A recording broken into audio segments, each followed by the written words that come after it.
ज्योति जगा लो, होगा दूर अंधेरा।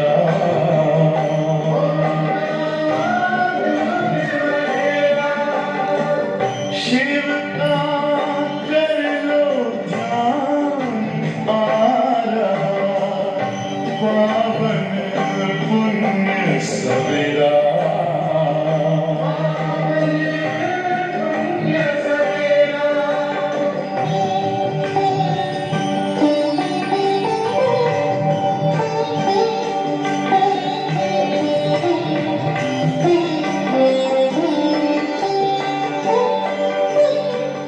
तुम हो कौन, कहाँ से आए, अपने आप को जानो। राजयोग के द्वारा अपना परम पिता पहचानो। इसी राजपथ पर चलकर तुम पालो अपना बसेरा।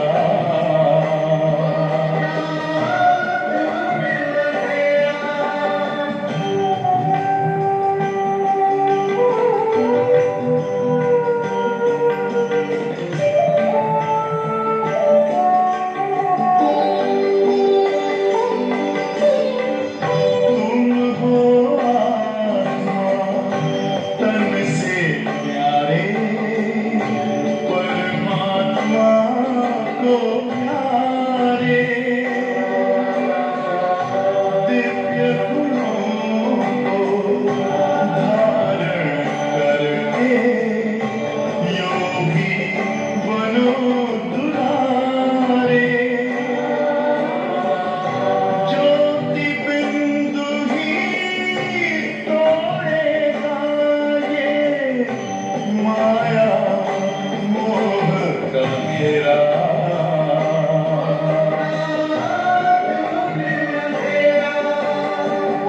अंतर मन में ज्योति जगा लो, होगा दूर अंधेरा।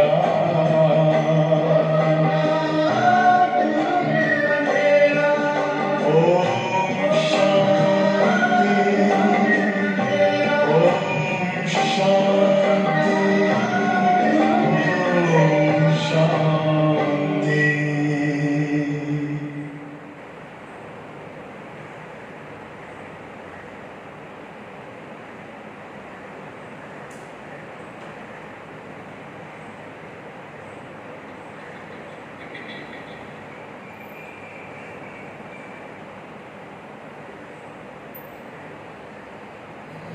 शांति।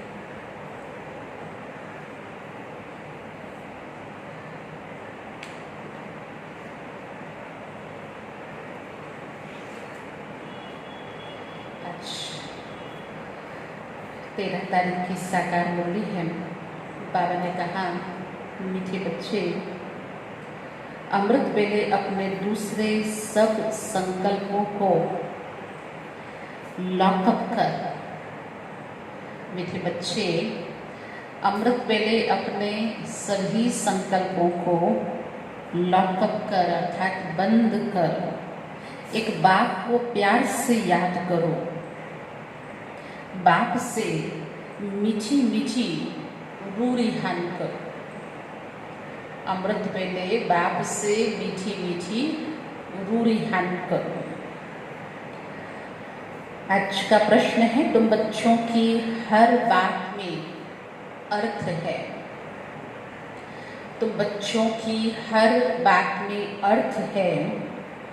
अर्थ सहित शब्द कौन बोल सकता है? बहुत अच्छा बाबा ने युक्तिपूर्वक प्रश्न पूछा है। वैसे तो तुम बच्चों की हर बात में अर्थ है, मतलब हम व्यर्थ तो कुछ नहीं बोलते, बोलना ही नहीं है, और अर्थ सहित ही बोलना है। परंतु अर्थ सहित शब्द कौन बोल सकता है? बहुत अच्छा प्रश्न है और हम एक एक से ये प्रश्न लागू होता है, जिसका उत्तर है जो देही अभिमानी हैं वही हर बोल अर्थ सहित बोल सकता है। जो देही अभिमानी हैं, जिनमें देह अभिमान नहीं, देह का अहंकार नहीं, जो आत्म अभ्यासी हैं, आत्म अभिमानी हैं, वही हर बोल अर्थ सहित बोल सकता है। बाप तुम्हें संगम पर जो भी सिखलाते हैं वह अर्थ सहित है। बाबा बच्चों को हर बात का, कोई भी ऐसी बात नहीं है जिसका कोई अर्थ ना हो। बाबा ने कई ऐसे अर्थ, या यूं कहें उनके राज रहस्य, ये सब बाबा ने समझाए हैं। देह अभिमान में आकर मनुष्य जो कुछ बोलते हैं वो सब अर्थ के बिना अनर्थ है। क्योंकि देह अभिमान क्या करता है? अर्थ को भी अनर्थ कर देता है। जो अच्छी बात का जो अच्छा अर्थ निकलता है, अच्छी अर्थ वही तो निकाल सकते हैं ना जो खुद आत्म अभिमानी है। देह अभिमान वाला क्या करता? अनर्थ कर देता है। उससे कोई फल नहीं निकलता, उससे कोई फल नहीं निकलता, फायदा नहीं होता। देही अभिमानी का हर बोल अर्थ सहित है, तो उसका मतलब हमें देही अभिमानी बनना है और हमारे बोल केवल बोल ना हो। अच्छे बोल हैं, मीठे बोल हैं, वो तो ठीक है, लेकिन अर्थ सहित बोल हो। आज का गीत है नैनहीन को राह दिखाओ प्रभु, नैनहीन को राह दिखाओ प्रभु। ओम शांति। ये सब गीत आदि हैं भक्ति मार्ग के, क्योंकि भक्ति में ज्ञान का नेत्र नहीं है ना, तो उसमें वो प्रार्थना करते भगवान से, ऐसे गीत गाकर रिक्वेस्ट करते कि हम नैनहीनों को आप राह दिखाओ। अच्छा, अब हम तो नहीं कहते, हम तो ऐसा नहीं गाते कि गाते हैं। अभी ऐसा पुकारते हैं कि नैनहीन को राह दिखा। मिल गया ना नैन, ज्ञान का चक्षु मिल गया। तुम्हारे लिए गीतों की दरकार नहीं है, कोई तकलीफ की बात नहीं। भक्ति मार्ग में तो तकलीफ बहुत है। कितनी रस्म रिवाज चलती है, ब्राह्मण खिलाना, यह करना, यह करना, तीर्थों आदि पर बहुत कुछ करना होता है। कितनी तकलीफ है। भक्ति मार्ग की ऐसे रस्म रिवाज हैं जो क्या कुछ करना पड़ता है, कहाँ कहाँ जाना पड़ता है, दूर दूर। फिर ऐसे तो करना ही पड़ेगा, वहाँ गए हैं हरिद्वार तो ब्राह्मण तो खिलाना ही पड़ेगा, ये तो देना ही पड़ेगा। फिर चाहे व्यक्ति के पास है नहीं है, कैसा भी परिस्थिति है, कितनी तकलीफ है। यहाँ आकर इस राह पे ज्ञान मार्ग में चलते हुए यहाँ आकर सभी तकलीफों से बाप छुड़ा देते हैं। इसमें कुछ भी करना नहीं है, इस ज्ञान मार्ग में कुछ करना नहीं है। मुख से शिव शिव भी नहीं बोलना है, ये भी तकलीफ है। कब तक बोलेंगे, कितना बोलेंगे? ऐसे जपना, ऐसा रटना भी नहीं है। कोई बच्चा थोड़ी अपने पिता का नाम ऐसा शिव शिव ऐसा रटेगा। ये कायदे मूजिब नहीं, ऐसा शिव शिव जपना ये भी कायदे मूजिब नहीं। इनसे कोई फल नहीं मिलेगा। बाबा कहते हैं ये अंदर में समझना है, मैं आत्मा हूँ, ये समझना है, ये महसूस करना है। ये करते करते आत्म अभिमानी बन जाती है अवस्था, और ये जपने से नहीं आते। मैं आत्मा हूँ जपने से नहीं, ये समझना है। बाप ने कहा है हमको याद करो, अंतर्मुखी हो, बाप को ही याद करना है। अंदर में बाबा ने कहा, बाहर से नहीं, मुख भी अंतःकरण की ओर हो, और तब हम बाप को याद कर सकते हैं। तो बाप प्रतिज्ञा करते हैं तुम्हारे पाप भस्म हो जाएंगे। अगर तुम अंतर्मुखी बनकर एक बाप को याद करेंगे तो बाबा हम बच्चों के साथ प्रतिज्ञा करते हैं, बाबा वायदा करते, बच्चे तुम्हारे पाप भस्म हो जाएंगे। यह योग अग्नि है ना, जिससे तुम्हारे विकर्म विनाश हो जाएंगे, फिर तुम वापस चले जाएंगे। योग अग्नि है, क्योंकि याद में जब तक ये अगन ना हो तो वो लगन नहीं अवस्था होती है, मगन अवस्था नहीं होती है। तो ये जो योग की अगन है, ज्वाला है, ये उन पापों को, विकर्म को भस्म करती, खत्म करती है। विकर्म विनाश हो जाएंगे, फिर तुम वापस चले जाएंगे। हिस्ट्री रिपीट होती है। ये सब अपने साथ बातें करने की युक्तियां हैं। 5000 वर्ष पहले भी ऐसे ही हुआ था। History must be repeat. तो ये अपने साथ बातें करनी है, अपने साथ रूह रिहान करते रहो। ये बहुत अच्छा बाबा ने कहा, अंतर्मुखी बनकर अपने अंदर में देखना, अंतःकरण में झांकना, अपने आप से बातें करना, रूह रिहान करना। बाबा कहते मैं कल्प कल्प तुमको ये युक्ति बताता हूँ।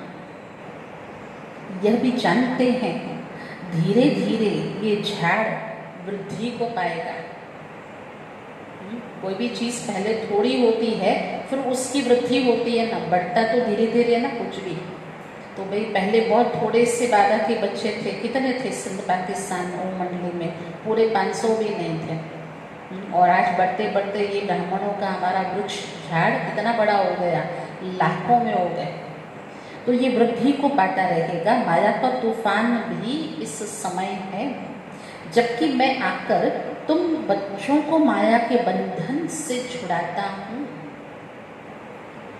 भाई समय प्रति समय प्राकृतिक तूफान भी लगते हैं, तो कभी कभी झाड़ गिर भी पड़ते हैं।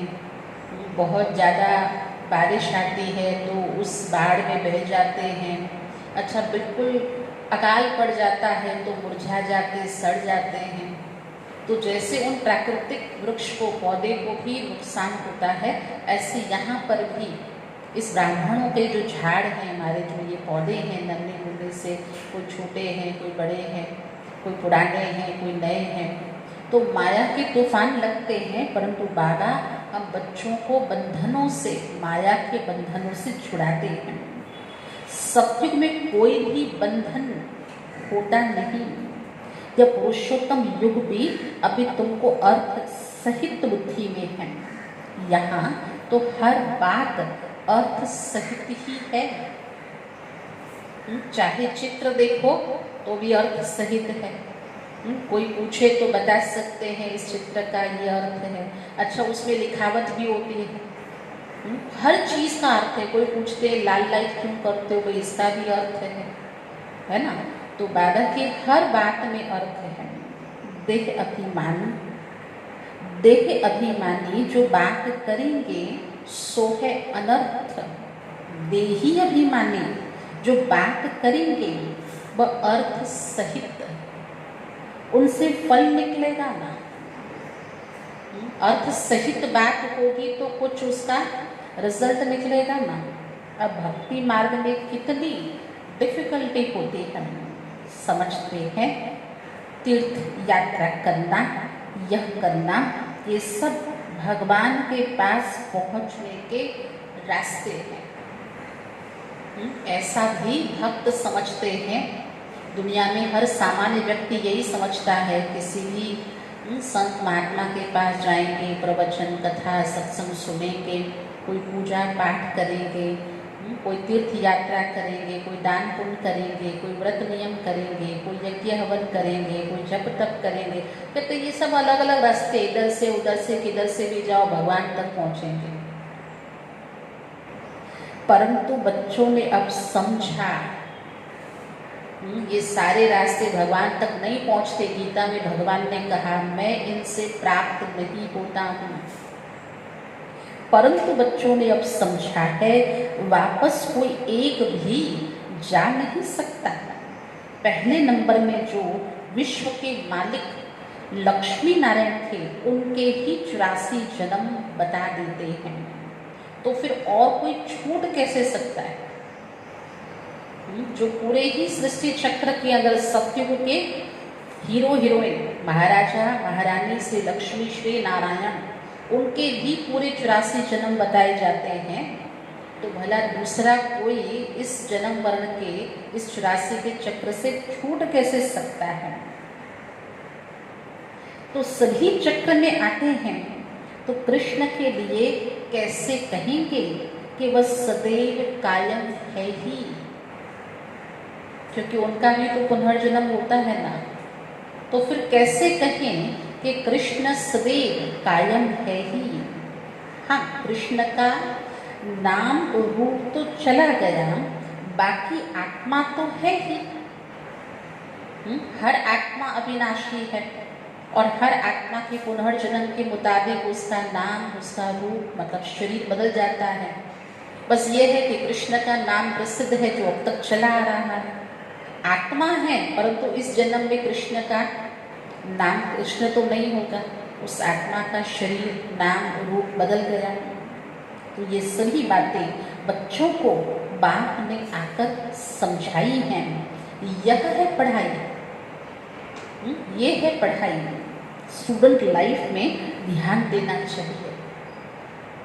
अच्छे स्टूडेंट होते हैं ना, वो पढ़ाई पे बहुत अच्छा ध्यान देते हैं।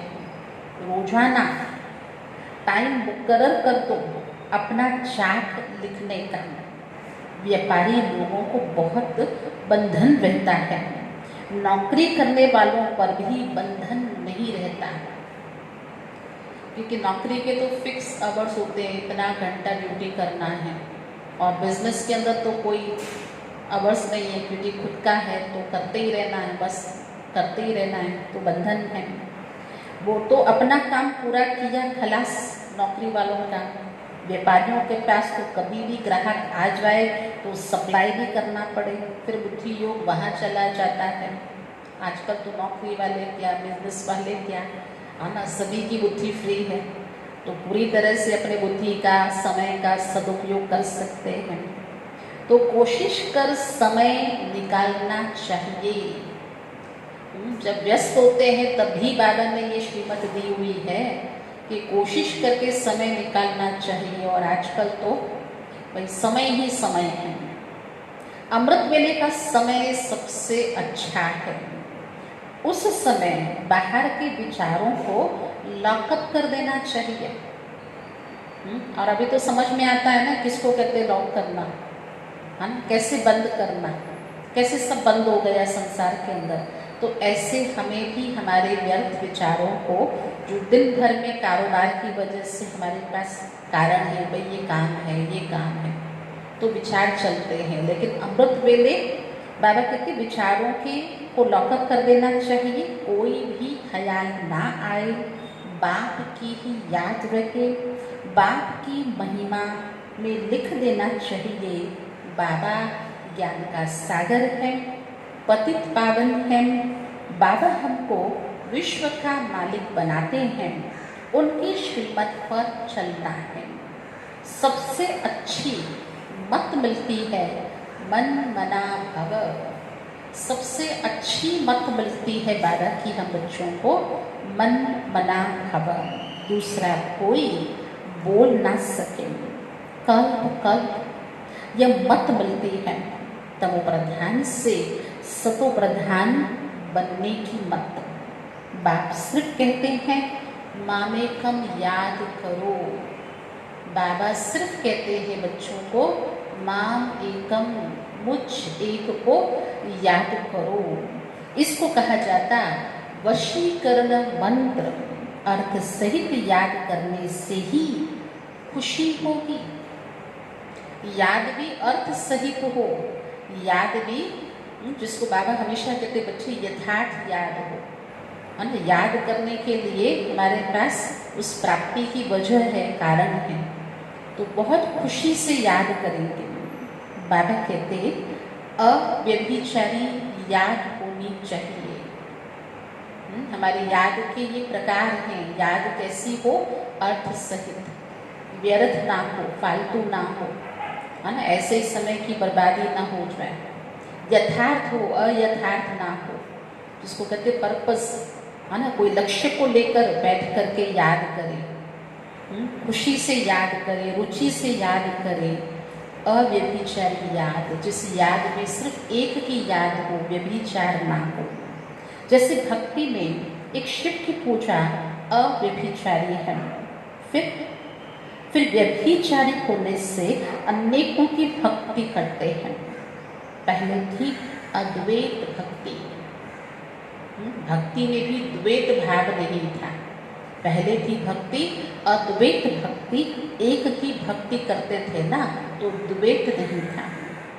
ज्ञान भी उस एक का ही सुनना है। ज्ञान मार्ग में भी क्या होना चाहिए? ये भक्तों से गुण उठाना चाहिए, वे एक के प्रति वफादार, ईमानदार, एक को ही याद करना, तो एक का ही सुनना चाहिए। तो बच्चे जिसकी भक्ति करते थे वह स्वयं तुम्हें समझा रहे हैं। तुम बच्चे, पहले हम बच्चे नहीं थे, भक्त थे, शिव के भक्त, तब भी उस एक शिव की भक्ति करते थे। अब हमारा प्रमोशन हो गया, अब हम भक्त से बच्चे बन गए, चरणों से उठकर भगवान की गोद में आ गए। अब स्वयं तुम्हें बाप समझा रहे हैं, मीठे मीठे बच्चे, अभी मैं आया हूँ, यह भक्ति कल्प अभी पूरा हुआ। मैं अभी आया हूँ तो ये भक्ति का जो पार्ट था, पीरियड था, यह पूरा हुआ। तुमने ही पहले पहले एक शिव बाबा का मंदिर बनाया, उस समय तुम अव्यभिचारी भक्त थे, इसीलिए बहुत सुखी थे। फिर व्यभिचारी भक्त बने। भक्त पहले एक को मानते, एक को पूजते, तभी तो भारत के अंदर आप देखेंगे जो प्राचीन शिव के मंदिर हैं उसमें सिर्फ शिव के ही शिवलिंग हैं, निराकार की प्रतिमा है ना। दूसरे कोई देवी देवता आदि का कोई उसमें स्थान नहीं है, कोई मूर्त नहीं है। लेकिन बाद में क्या हुई, भक्ति भी बदलते बदलते व्यभिचारी, मतलब भक्त क्या बना, व्यभिचारी। फिर व्यभिचारी भक्त बनने से द्वैत में आ गए, तो थोड़ा सा दुख भी हुआ। वो भक्ति फिर सुखदायी नहीं होती है, इसकी करें कि इस मूर्ति की करें, इस देवी देवता की करें, ये बड़ा है कि ये छोटा है ना। अच्छा सभी बड़े हैं तो फिर कहते हैं इनमें भी मुख्य कौन, इनमें से भी सबसे पहले वाला कौन, इन सभी का भी रचयिता कौन। तो भक्ति के अंदर भी कहाँ ना कहाँ सोच है, चिंता है, फिक्र है, दुख है। एक बाप तो सभी को सुख देने वाला है ना। बाप कहते हैं मैं आकर तुम बच्चों को यह मंत्र देता हूँ। कौन सा मंत्र दिया आज? मन मना भव मामेकम याद करो। मंत्र भी एक का ही सुनो। जो दुनियावी गुरु मंत्र देते वो तो जितने गुरु उतने अलग अलग मंत्र होते हैं, और हर एक को लगता है कि ये गुरु पावरफुल है तो इनका मंत्र बहुत ज़्यादा पावरफुल होगा, है ना। और फिर दूसरे को सुनाएंगे तो इसकी शक्ति कम हो जाएगी। बाबा कहते मंत्र भी एक का ही सुनो। दे दिया ना बाबा ने मंत्र। बाबा है हम सभी के सतगुरु, बाप टीचर सतगुरु। यहाँ देहधारी कोई नहीं, यहाँ तुम आते ही हो बाप दादा के पास। कोई गादीपति गुरु नहीं, देहधारी नहीं। कोई पूछे कहाँ जाते हो तो बोलो बाप दादा के पास, शिव बाबा और ब्रह्मा बाबा। तो शिव है बाप, ब्रह्मा है दादा, दोनों इकट्ठे हैं, कंबाइंड है, तो हो गए बाप दादा। शिव बाबा से ऊंच कोई है नहीं। याद भी सब उनको करते हैं। ये भारत ही स्वर्ग था। सब एक शिव को ही याद करते हैं। ये भारत ही स्वर्ग था, लक्ष्मी नारायण का राज्य था। उनको ऐसा किसने बनाया? लक्ष्मी नारायण को लक्ष्मी नारायण ऐसा किसने बनाया जिसकी तुम फिर पूजा करते हो? किसको पता ही नहीं। लक्ष्मी नारायण की भी तुम भक्ति करते हो, उनके भी मंदिर हैं, किसको पता ही नहीं। महालक्ष्मी कौन है? महालक्ष्मी का आगे जन्म कौन सा था? तुम बच्चे जानते हो, तुम बच्चे जानते हो, वो नहीं जानते। लक्ष्मी नारायण कौन, फिर महालक्ष्मी कौन? महालक्ष्मी के फिर अलग मंदिर होते हैं, महालक्ष्मी की अलग पूजा होती है, महालक्ष्मी के तीज त्योहार अलग होते हैं। लक्ष्मी नारायण के साथ अलग होती है और महालक्ष्मी रूप में अलग होती है। वो कौन? तुम जानते हो? जानते हो? वो है जगत अम्बा। यहाँ संगम युग पे जगत अम्बा सो भविष्य की जाके लक्ष्मी बनती है।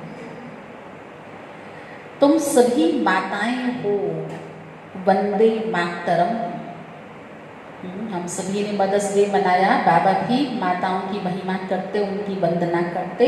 सारे जगत पर ही तुम अपना दाव जमाती हो।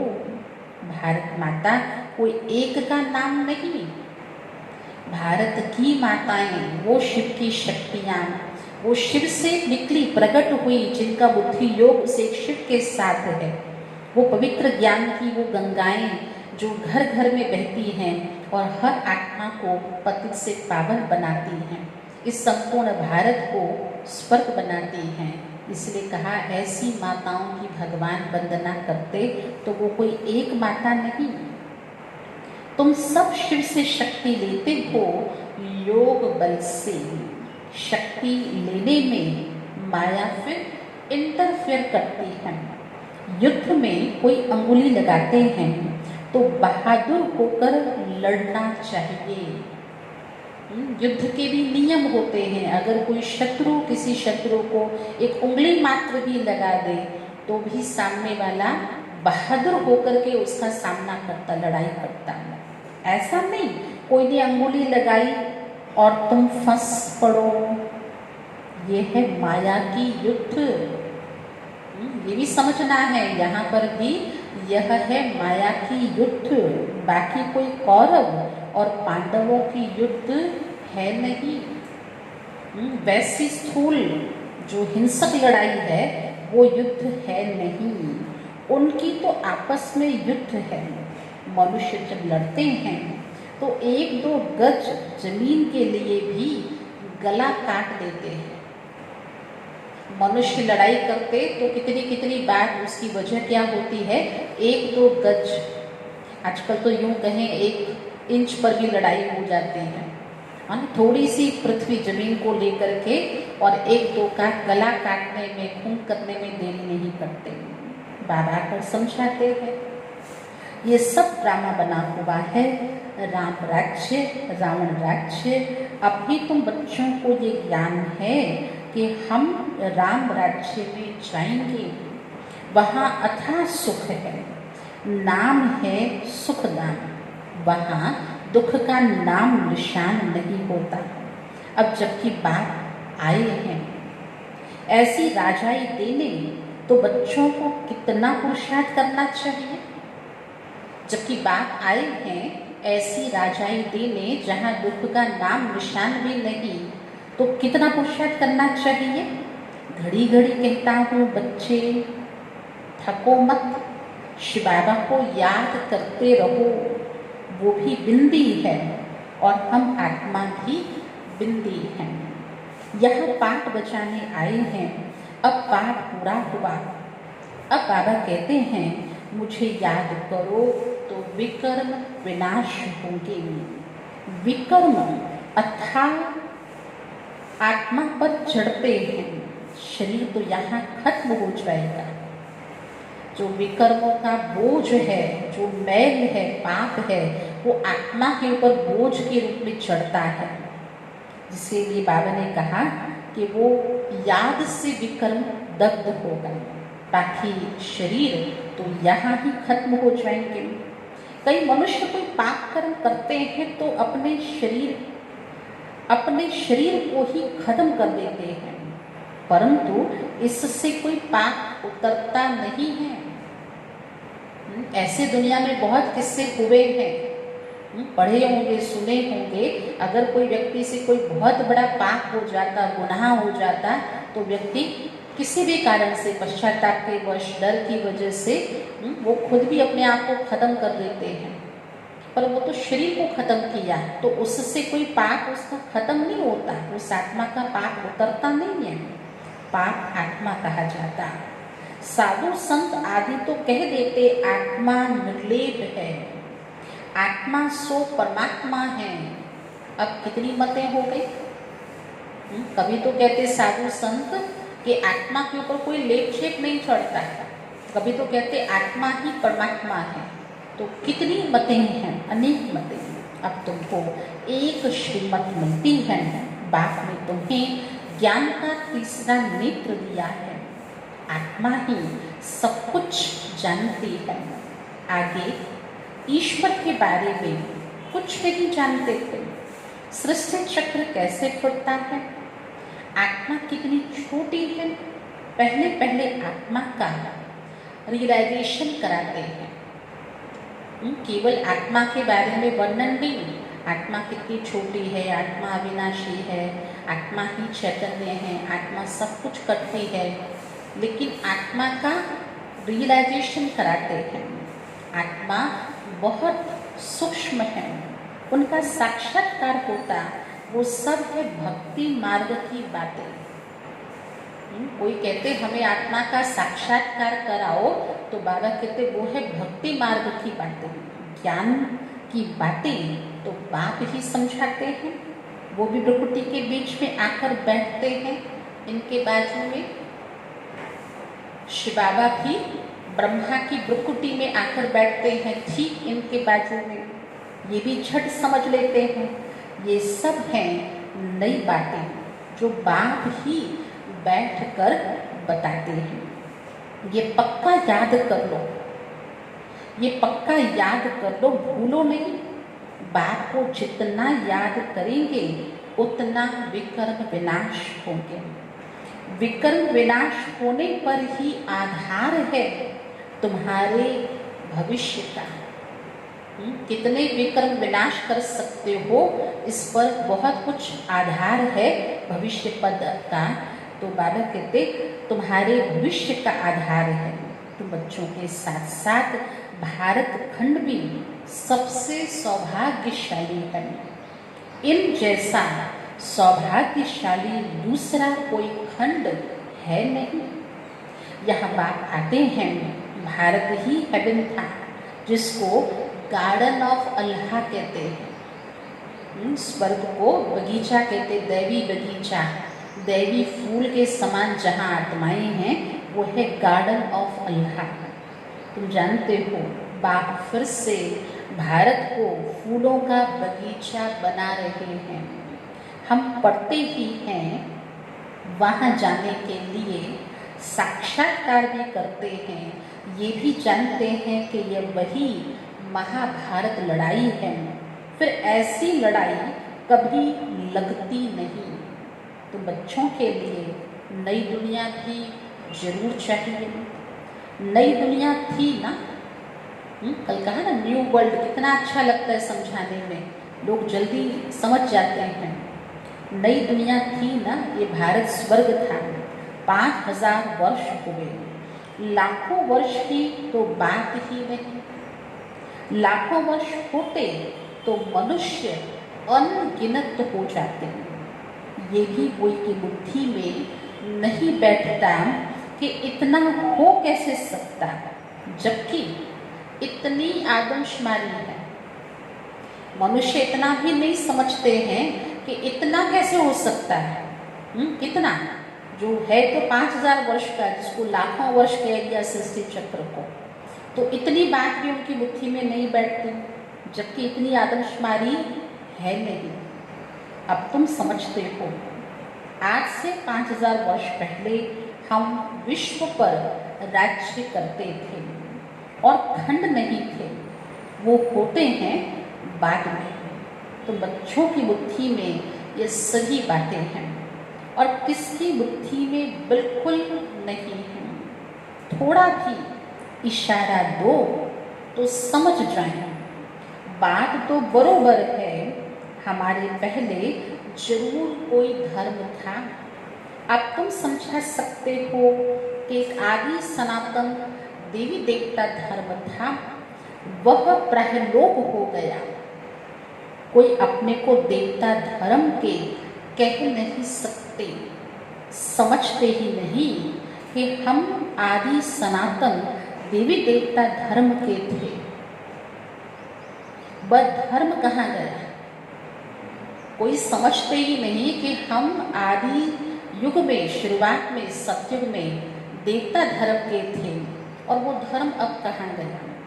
हिंदू धर्म ये कहाँ से आया? कोई का भी इन बातों में चिंतन नहीं चलता है। चिंतन चले, मन में ऐसे प्रश्न उठें तो कुछ खोज करें, किसको पूछें, समझें, परंतु चिंतन ही नहीं चलता।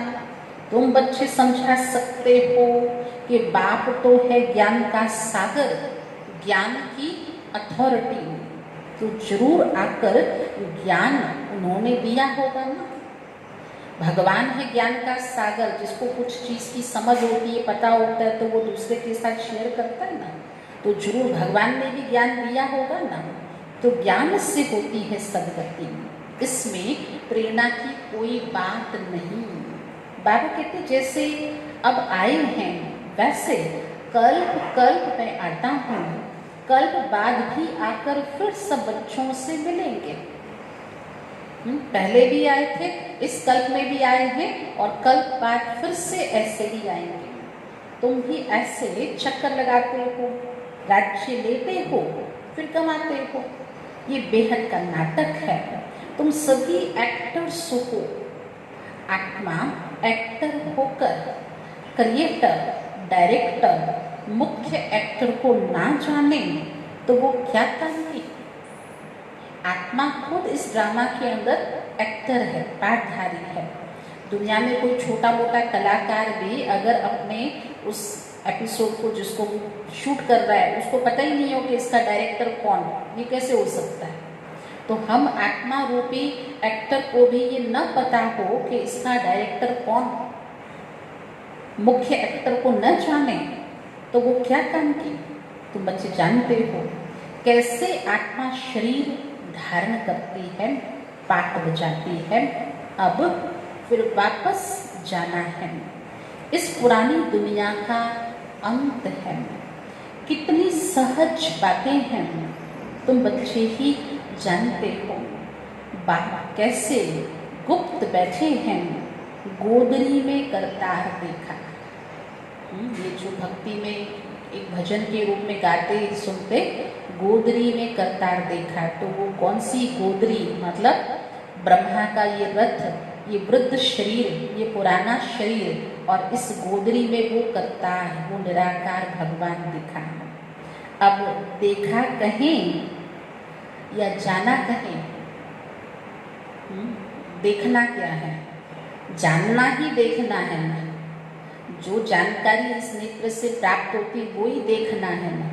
तो पहले है जानना, फिर है देखना, या पहले देखना? तो देखना कहें या जानना कहें, बात तो एक ही है। आत्मा को देख सकते हैं, परंतु उससे कोई फायदा नहीं। देखने से फायदा नहीं, कोई को समझ में आ न सके, समझने से दिखाई देता है, समझ के नेत्र से साक्षात्कार होता है। नौधा भक्ति में बहुत साक्षात्कार करते। आगे तुम बच्चे भी कितने साक्षात्कार करते थे? कितना शुरू में बाबा ने वो मंडली में साक्षात्कार कराए। आगे तुम भी बहुत साक्षात्कार करते थे, बहुत प्रोग्राम आते थे, फिर पिछाड़ी में ये खेल पाल तुम देखेंगे। अब तो बात कहते हैं पढ़कर होशियार हो जाओ। स्कूल में खेल पाल का भी एक पीरियड होता है, पर रोज ही थोड़ी टीचर कहेंगे बस खेलते रहो। नहीं, मुख्य है पढ़ाई। पढ़ाई में होशियार हो जाओ। अगर नहीं पढ़ेंगे तो फिर जब रिजल्ट निकलेगी तो मुंह नीचे हो जाएगा। अगर पढ़ाई अच्छी तरह नहीं पढ़ी होगी, खेल पाल पे सिर्फ ध्यान दिया होगा तो मुख नीचे हो जाएगा, फिर समझेंगे हमने कितना समय वेस्ट किया। जितना जितना बाप की याद में रहेंगे, याद के बल से पाप मिट जाएंगे। जितना बाप की याद में रहेंगे उतना खुशी का पारा चढ़ेगा। मनुष्य को ये पता नहीं है कि भगवान को क्यों याद किया जाता है। मनुष्यों को तो ये भी पता नहीं है कि भगवान को याद क्यों किया जाता है। कहते भी हैं, तुम मात पिता हम बालक तेरे, तुम्हारी कृपा से सुख घनेरे। फिर भी अर्थ तो समझते नहीं। कौन है जो मात पिता है, उनकी कृपा क्यों नहीं हो रही है, क्यों घनेरे सुख की जगह घनेरे दुख है, तो ये भी समझते नहीं। अब तुम बच्चे समझते हो, शिव के चित्र पर समझा सकते हो, यह ज्ञान का सागर पतित पावन है, उनको याद करना है। बच्चे जानते हैं वही बाप आया है सुख घनेरे का रास्ता बताने। ये पढ़ाई है, इसमें जो जितना पुरुषार्थ करेगा उतना ऊंच पद पाएगा। ये कोई साधु संत आदि नहीं जिसकी गद्दी चली आई हो। ये कोई साधु संत नहीं जिसकी कोई पीढ़ी दर पीढ़ी कोई गद्दी चली आई हो। ये तो शिव बाबा की गद्दी है। ऐसा नहीं ये जाएगा दूसरा कोई गद्दी पर बैठेगा। बाप तो सभी को साथ लेकर जाएंगे। पीछे कौन रहेगा, कौन गद्दी पे बैठेगा। ये बाप तो सबको ही साथ लेके जाएंगे। कई बच्चे व्यर्थ ख्यालातों में अपना समय वेस्ट करते हैं, सोचते हैं। अव्यर्थ संकल्प कैसा भी हो सकता है। सोचते हैं खूब धन इकट्ठा करें, पुत्र पौत्रे खाएंगे, बाद में उनको काम आएगा, बैंक के लॉकर में जमा करें, बाल बच्चे पीछे खाते रहेंगे। ये है, ये बहुत शुभ संकल्प है। कई लोग सोचते हैं हाँ ये बहुत शुभ संकल्प है, कितने अच्छे हैं ऐसे लोग जो अपने पुत्र पौत्रों के लिए ऐसा सोचते हैं। परंतु किसको भी गवर्नमेंट छोड़ेगी नहीं। आप तो देख ही रहे वर्तमान हालात। आप सोचो अगर कोई बहुत एकत्रित करके रख देता है तो कोई को गवर्नमेंट छोड़ेगी नहीं। इसीलिए उसका जास्ती ख्याल ना कर अपनी भविष्य कमाई में लग जाना चाहिए। उन पुत्र पौत्रों के लिए सोचना भी व्यर्थ है ना। वो तो उनके भाग्य में जो होगा सो होगा, लेकिन अपने भविष्य आने वाले जन्मों की कमाई में लग जाना चाहिए। अब बच्चों को पुरुषार्थ करना है। ऐसा नहीं कि ड्रामा में होगा तो करेंगे। पुरुषार्थ बिगर तो खाना भी नहीं मिलता। परंतु किसकी तकदीर में नहीं है तो फिर ऐसे ऐसे ख्यालात आते हैं। वैसे तो पुरुषार्थ के बिना तो पानी भी नहीं मिल सकता, लेकिन अगर भाग्य में नहीं होता है ना तो लोग बस ऐसा ही सोचते रह जाते हैं। तकदीर में ही नहीं है तो फिर ईश्वरीय तदबीर भी क्या करेंगे। जिनकी तकदीर में है वह तो अच्छी रीति धारण करते और कराते हैं। बाप तुम्हारा टीचर भी है, गुरु भी है, तो उनको याद करना चाहिए। सबसे प्रिय बाप, टीचर और गुरु ही होते हैं, उनको तो याद करना चाहिए। बाबा युक्तियाँ तो बहुत बतलाते हैं। तुम साधु संत आदि को भी निमंत्रण दे सकते हो। उन्हें भी बाबा का संदेश, बाबा का परिचय देने के लिए साधु संतों को भी निमंत्रण दे सकते हो।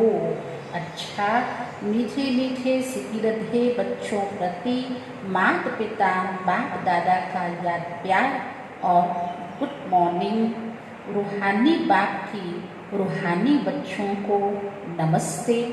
रूहानी बच्चों की रूहानी बाप दादा को याद प्यार, गुड मॉर्निंग और नमस्ते। धारणा के लिए पहली पॉइंट है, पुरुषार्थ कर अपनी भविष्य कमाई में लग जाना है। भविष्य का विचार करना मतलब निकट भविष्य, इस जन्म की बात नहीं की बाबा ने, है ना। पुत्र पौत्रों मतलब परिवार व्यक्तियों की फिक्र करना, इसको शुभ विचार नहीं कहेंगे, ये अर्थ सहित नहीं कहेंगे, लेकिन पुरुषार्थ कर अपनी भविष्य कमाई में लग जाना है। ड्रामा में होगा तो कर लेंगे ये कहकर पुरुषार्थहीन नहीं बनना है। पुरुषार्थ में ढीले ढाले वही होते हैं जो होगा तो होगा, देखेंगे करेंगे, तो ये पुरुषार्थहीन नहीं बनना चाहिए। सारे ही दिन में जो भी पाप होते हैं या किसी को दुख देते हैं, पूरे ही दिन में अगर कोई पाप हो जाता, गलती हो जाती है, कोई को दुख देते हैं, तो वो नोट करना चाहिए। जैसे पता है सिंध पाकिस्तान में जब ये ओम मंडली बनी तो उस 14 वर्ष की तपस्या जो बच्चों ने की बाबा के साथ, तो उस समय बाबा कैसे रात को कचहरी लगाते थे, और अगर कोई बच्चों ने कोई भी प्रकार का पूरे दिन में कुछ गलत किया तो वो अपना सारा ही चार्ट लिखते थे और वो पोतामिल बाबा को सुनाते थे। तो बाबा कहते अब ये वही समय है, क्वारंटाइन का समय है, हमें भी पूरे दिन में नोट करना चाहिए कि किसी को दुख तो नहीं दिया, कोई पाप तो नहीं किया, सच्चाई से बाप को सुनाना है। दिल साफ बन एक बाप की याद से सब हिसाब चुकतू करने हैं।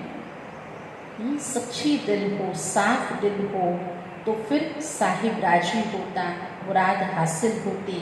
तो ये तभी संभव होगा जब हम पूरे दिन के अंदर इसको लिखें, नोट करें, या अपनी मन की डायरी से अगर उस समय हम ये संकल्प नोट कर लेते हैं और बाबा को सच्चाई से सुना देते हैं, तो सच्चाई से बाप को सुनाना, तो साफ दिल बन एक बाप की याद से अपने सब हिसाब किताब चुकतू करने हैं।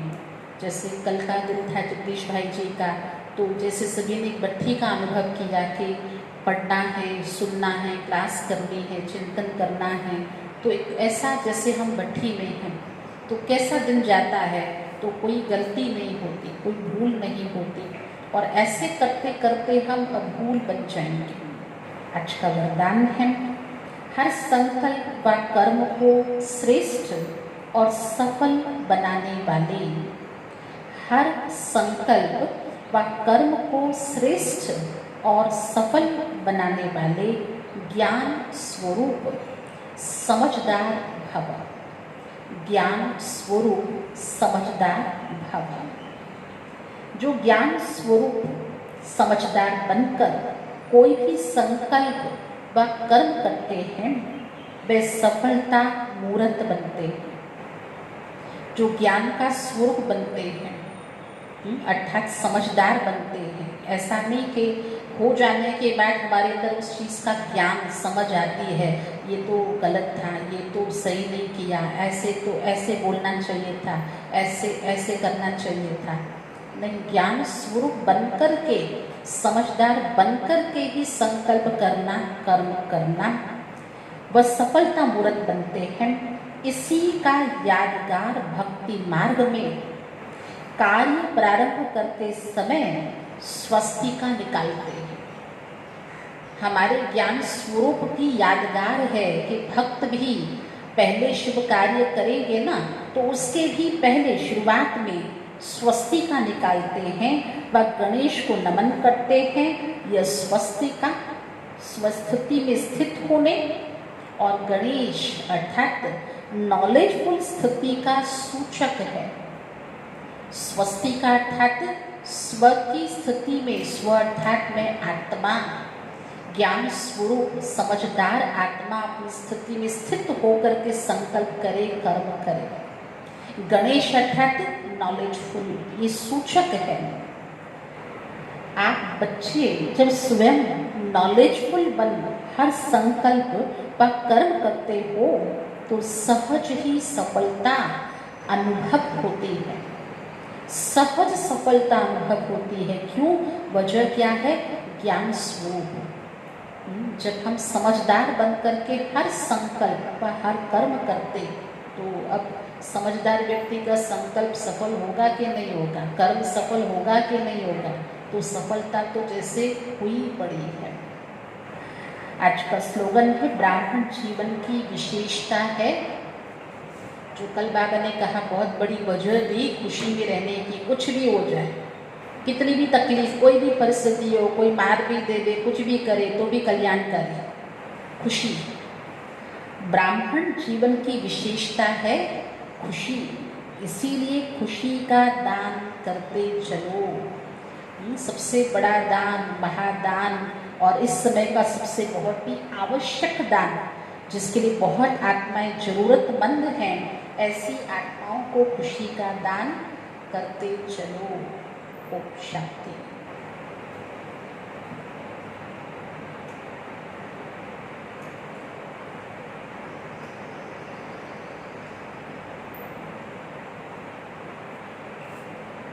सौंप कर सब चिंता फिकर, तुम्हें सौंप कर सब चिंता फिकर, ये दुनिया से हम हो गए बेखबर कि भैया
सोचूं भी क्या, सोचने से भी पहले बन जाते काम मेरे करने से पहले।